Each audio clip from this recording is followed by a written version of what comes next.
Selamat siang, Bapak Joko. Perkenalkan Bapak, saya Tasya Berliana Putri-Papahan, mahasiswa dari S1 Manajemen Manusia.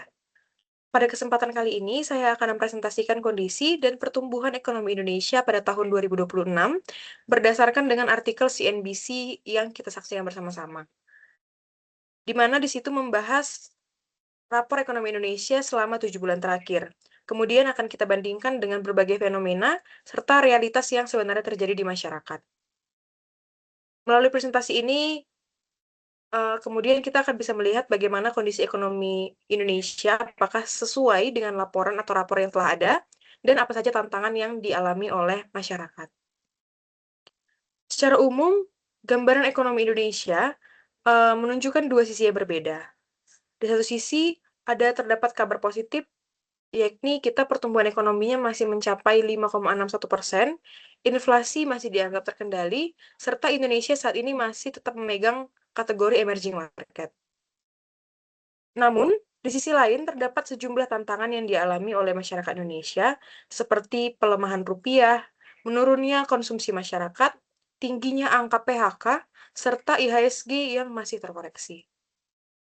Dari gambaran umum ini, dapat kita simpulkan bahwa ekonomi Indonesia saat ini masih tumbuh, tetapi menghadapi berbagai tekanan yang perlu kita waspadai. Berikut adalah pertumbuhan PDB Indonesia dari tahun ke tahun. Dapat kita lihat bahwa pertumbuhan PDB Indonesia di tahun ini, di kuartal 1 2026, meningkat jauh dibandingkan dengan kuartal 1 tahun sebelumnya, di mana tahun sebelumnya kita hanya mencapai di 4,87%, sementara di kuartal 1 tahun ini kita mencapai 5,61%. Kemudian, indikator yang paling mudah kita lihat dalam kehidupan sehari-hari adalah daya beli masyarakat. Walaupun masyarakat masih berbelanja kebutuhan pokok seperti beras, telur, minyak goreng, dan kebutuhan rumah tangga lainnya, namun mereka sepertinya lebih selektif dalam membeli barang. Banyak masyarakat yang mulai mengurangi makan di restoran, menunda pembelian pakaian atau barang elektronik, mengurangi rekreasi, dan lebih memilih produk yang lebih murah. Hal ini menunjukkan bahwa masyarakat masih aktif berbelanja, tetapi lebih berhati-hati dalam mengelola pengeluaran.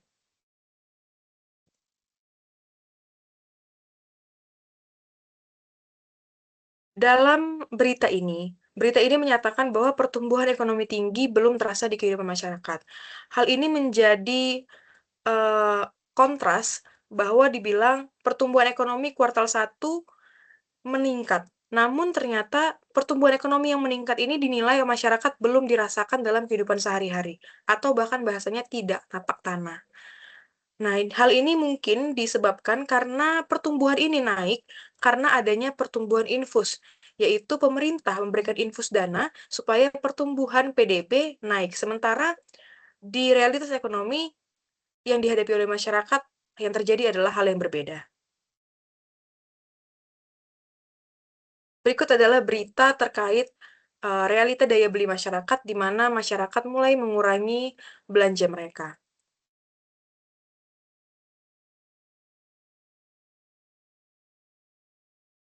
Dalam slide ini kita bisa melihat bahwa pertumbuhan ini sebenarnya kuat.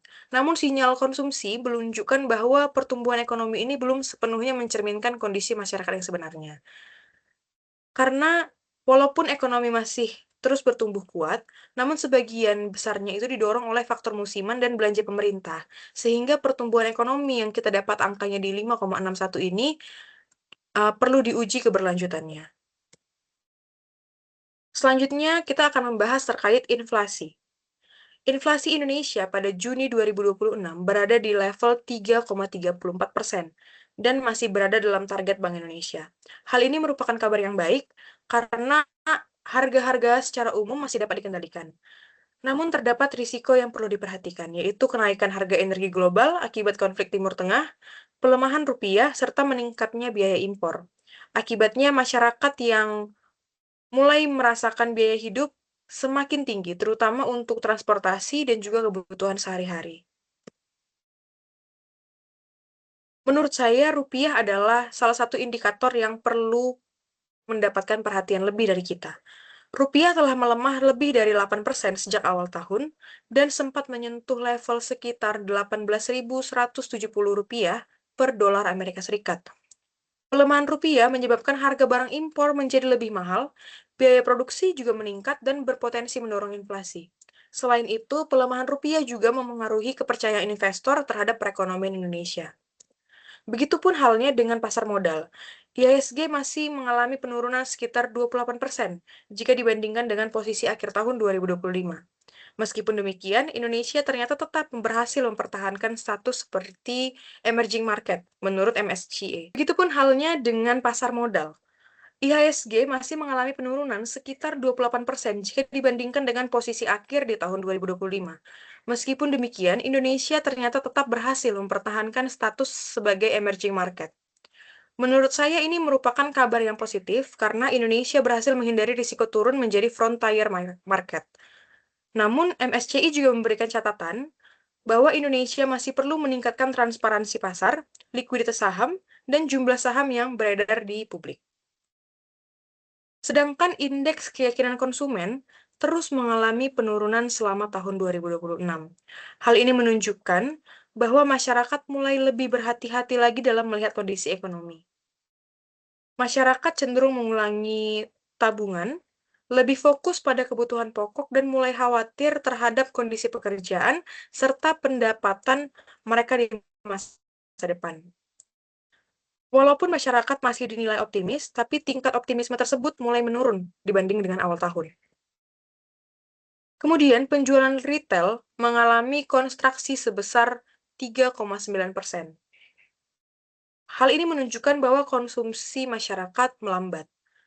Terlihat dari menurunnya aktivitas belanja dari berbagai sektor.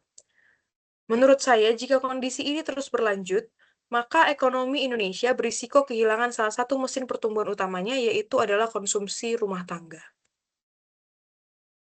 Sedangkan selama semester pertama tahun 2026, tercatat lebih dari 32.000 pekerja yang mengalami PHK. Walaupun jumlah ini lebih rendah dibandingkan tahun sebelumnya, tapi dampaknya tetap cukup besar. Karena PHK tidak hanya mempengaruhi individu yang kehilangan pekerjaan, tetapi juga berdampak pada daya beli, kemampuan menabung, dan pertumbuhan ekonomi secara keseluruhan. Oleh sebab itulah, maka penciptaan lapangan kerja harus menjadi salah satu prioritasnya pemerintah.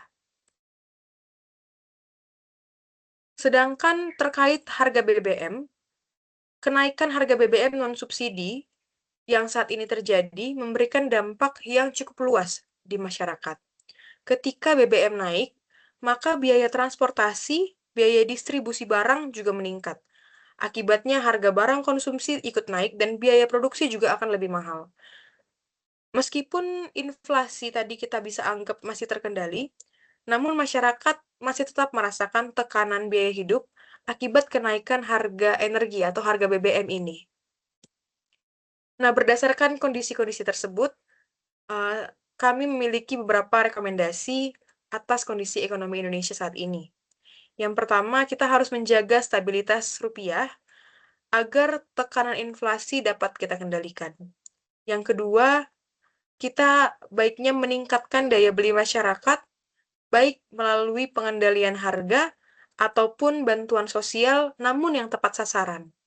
Yang ketiga, pemerintah mulai fokus ke memperluas lapangan kerja melalui investasi dan penguatan sektor industri. Yang keempat, kita perlu meningkatkan kepercayaan investor melalui kebijakan kita yang konsisten dan juga transparan. Serta yang terakhir, kita dapat mendorong investasi dan juga ekspor agar pertumbuhan ekonomi tidak hanya bergantung pada konsumsi pemerintah. Sebagai penutup, saya menyimpulkan bahwa kondisi ekonomi Indonesia tahun 2026 masih cukup baik dengan pertumbuhan di atas 5% dan inflasi yang terkendali.